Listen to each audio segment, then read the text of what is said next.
વાંઢાઓને આકરા ઉનાળામાં બહુ તકલીફ છે સાહેબ. અચ્છા. ઘરમાં રહીએ તો એકલું લાગે અને બહાર નીકળે તો લૂ લાગે.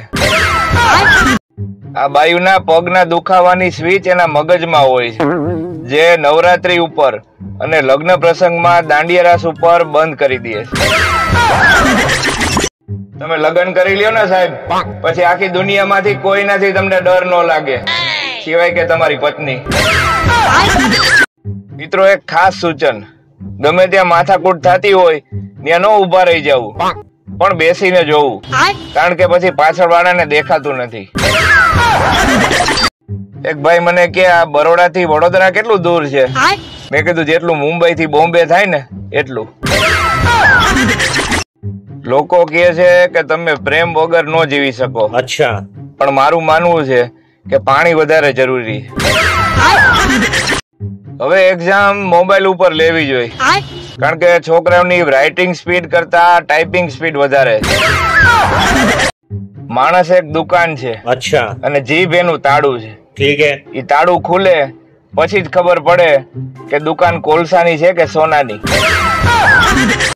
આપણી તકલીફ જ ઈ છે સાહેબ, જીભ થી વધારે ખવાઈ જાય છે અને સજા દોડાવીને પગને આપી છે. એક જગ્યાએ પ્રવચન હાલતું હતું કે દિશા ખોટી હોય ને તો પાછા વળી જવું, ઈ પછી રસ્તો હોય કે સંબંધ. અચ્છા. તો એક જણો ઉભો થઈને કે સાહેબ મારે દિશા નહીં હેતલ ખોટી છે, તો હું શું કરું? દેશી વસ્તુ હજી એવરગ્રીન છે સાહેબ. મૂળા અને ડુંગળી ખાવા વાળા પાસે પરફ્યુમ વાળાનું કાંઈ ન આવે. જીવનમાં કાયમ હસતા રહ્યો સાહેબ, કોઈને ખબર ન પડવી જોઈએ કે તમારા લગ્ન થઈ ગયા છે. છાના માના બેહો, ચૂપ થઈ જાવ. આવા વાક્યો તમને સ્કૂલના સમય પછી સીધા લગ્ન બાદ સાંભળવા મળે છે. ભારતીય પત્નીઓને ઝઘડો કરવા માટે કોઈ કારણની જરૂર નથી હોતી સાહેબ, એને તો ખાલી પતિની જરૂર હોય છે. પત્ની પતિને કે રોજ આમળા ખાવ તો લોહી સાફ થશે અને વિકાર બધા વયા જશે. અચ્છા. પતિ કે જેવું છે એવું પીને ખોટા નખરા ન કર. આ દુનિયામાં ખાલી બે પ્રકારના પુરુષો જ સ્ત્રીને સમજી નથી શકતા, એક તો પરણેલા અને બીજા કુંવારા. રમલી કે હું તારા પ્રેમમાં લૂંટાઈ ગઈ, બરબાદ થઈ ગઈ. તો જઈલો કે હું તારા પ્રેમમાં ક્યાં તલાટી બની ગયો છું, હું લૂંટાઈ ગયો છું અને ગામના છેલ્લા ખૂણે દાંતણ વેચું છું, લઈ જાજે. કાલે એક પપ્પાની પરી પેટ્રોલ પંપ ઉપર 15 મિનિટ લાઈનમાં ઉભી રહી. અચ્છા. પછી વારો આવ્યો ને ત્યારે ઓલાએ કીધું કે બેન તમારું બાઇક તો ઇલેક્ટ્રિક છે. આ વાક્ય તો લોઢામાં લીટા જેવું છે સાહેબ. ઉઘરાણી માટે તમે ગમે એને ફોન કરો ત્યારે કાં તો ઈ હોસ્પિટલના કામમાં હોય કાં તો બાર ગામ હોય. પહેલા ફસાવ્યો મને એની ઝાડમાં, પછી જેટલી વાર મેં હાથ ફેરવ્યો એના વાળમાં, હવે એ વાળ નીકળે છે ભાત અને દાળમાં. આ ઇતિહાસ સાક્ષી છે મિત્રો. આજ સુધી કોઈ વ્યક્તિએ એની સાડી સાથે ગુસ્સામાં વાત નથી કરી. જલસા તો લગન પેલા હોય છે મારા વાલા, લગન પછી તો દૂધીનું શાક ખાઈ નહીં કેવું પડે છે. તારા હાથમાં તો જાદુ છે હો. મન બગાડે એવા વિચારોથી અને મૂડ બગાડી નાખે એવા માણાથી હંમેશા દૂર રહેવું. એક વાતની તમને ખબર છે, મને ખબર છે, આપણને બધાને ખબર છે અને એ બોલવા વાળીઓને ખબર છે કે છોકરીઓ ઘરે તો દેશી ભાષામાં જ બોલે છે, ખાલી બહાર જ ખોટી ચાબીઓ થાય. પત્નીને વાવાઝોડું કેવા વાળા મારી આ વાત કાન ખોલીને સાંભળી લેજો અને બોલવામાં ધ્યાન રાખજો, કારણ કે કોઈને હોય એવું ન કહેવાય ભાઈ. કીડીને કીડિયારું આપો, કૂતરાને રોટલાને બિસ્કિટ નાખો, ગાય માતાને લીલું નાખો, માછલીને ખવડાવો. આ બધું તો કરવું જ જોઈએ, પણ સાથે સાથે કોક પરણેલા પુરુષને ક્યારેક હસાવજો સાહેબ. ઈ પણ એક પુણ્યનું કામ છે.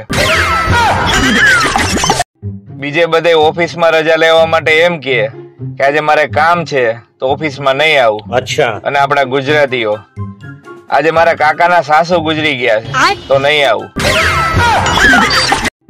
200 રૂપિયાની નોટ ખાસ કરીને જમાઈઓ માટે બનાવવામાં આવેલી છે, કારણ કે 100 ની નોટ સારી નો લાગે. અચ્છા. અને 500 ની નોટ વધારે થઈ જાય. જો પત્નીનું નામ શીલા હોય, અચ્છા, અને પતિનું નામ અજીત હોય, ઠીક હે, તો ઈ શીલાજીત તરીકે ઓળખાય કે નહીં? કોકના એક્ટિવામાં 3 જણીઓ બેહીન જાતી હોય, પાછું સ્ટેટસમાં લખે કે સિંહણ તો એકલી જ શોભે. તું રેવા દે બેન. છાસ, લીંબુ પાણી, સોડા, લસ્સી, આઈસ્ક્રીમ, ગોલા, આ તો બધાય મનના વહેમ છે. અચ્છા. સાચી ઠંડક તો પત્ની શાંત રહે ને એમાં જ છે. હિપકા ભરી ભરીને રોયા મારા ભાઈબંધ. મેં તો ખાલી એટલું જ પૂછ્યું તું કે સાચવે છે ને મારા ભાભી? વર્ષો પહેલા એક ભાઈનો નંબર સેવ કર્યો હતો રેમડેસિવિર ના ઇન્જેક્શન માટે.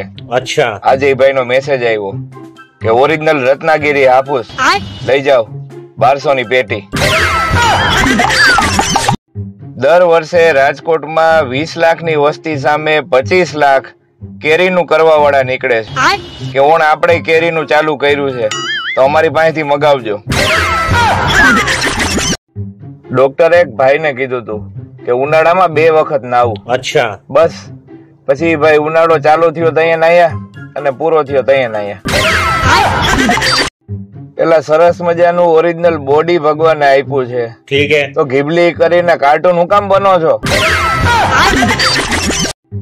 સવારમાં 2 કલાકથી ગાડાગાડી કરતા 2 બહેનોને મહા મહેનતે સમજાવ્યા કે ભાઈ શબ્દોના ઘા છે ને ઈ નથી રૂજાતા, શરીરના ઘા રૂજાઈ જાય. અચ્છા.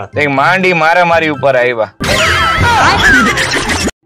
મિત્રો, જીવનમાં 6 વાત કાયમ યાદ રાખવી. ઠીક હે. કે સુવાદાણાને સુવા સાથે કઈ સંબંધ નથી. અચ્છા. રાવણાને રાવણ સાથે કઈ લેવા દેવા નથી. જાયફળ એ કોઈ પણ પ્રકારનું ફળ નથી. આધા સીસી એટલે અડધી સીસી થઈ ગઈ એવું નથી. મોર થૂથું એને મોર કે થૂક સાથે કઈ લેવા દેવા નથી. અને છેલ્લે સૂતર ફેણી એને સૂત્ર કાપડ સાથે કઈ લેવા દેવા નથી. ઉધાર આપેલા પાછા લેવા એક ભાઈએ ફોન કર્યો. ઠીક હે. કે ભાઈ તમે 10,000 રૂપિયા લઈ ગયા હતા, ઈ કેદી પાછા આપવાના છો? બોલો કે મને થોડી ખબર છે, હું થોડો જ્યોતિષ છું. બોલો હવે આનું શું કરવું? સસરા જમાઈને કે જોજો મારી દીકરીની આંખમાંથી આંસુ ન આવવું જોઈએ. અચ્છા. જમાઈ કે એ ભલે વાંધો નહીં, તો ડુંગળી હું સુધારી નાખીશ, પણ કપડા તો એને જ ધોવા પડશે. કોણ કહે છે કે ખાલી દિલ જ બળે છે? ક્યારેક તડકે મૂકેલા એક્ટિવાની સીટ ઉપર બેસી જવો સાહેબ. આજે વિશ્વની શક્તિશાળી મહિલાઓની યાદી જોઈ, પણ એ યાદી અધૂરી છે, કારણ કે મારી પત્નીનું નામ એમાં છે જ નહીં. પતિના ગાલ ઉપર મચ્છર બેઠું હતું ને, એ પત્નીએ જોરથી એક તમાચો ચોડી દીધો. પતિ કે કામ આવ્યું? ઈ કે મચ્છર, મારા સિવાય બીજું કોઈ તમારું લોહી પીવે ને ઈ મારથી સહન ન થાય. એક પતિ પત્નીને કે તું 1000માં 1 છો. અચ્છા.